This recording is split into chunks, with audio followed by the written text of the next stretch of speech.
bắt thì cứ sổ mấy đại nhưng không lại hàng lại cứ xin thư yêu siêu nào lúc này lại lừa dáng mình Adi và Gramsci Adi và Gramsci dừng lên người ta thấy được sự cho các bạn cùng các bạn đều ba đi cho các bạn cùng sang cùng nhau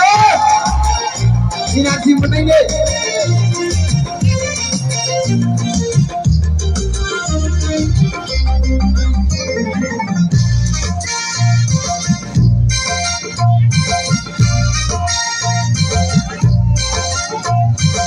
mà bây giờ ông được sao cái lăng bay đâu có nào đâu ai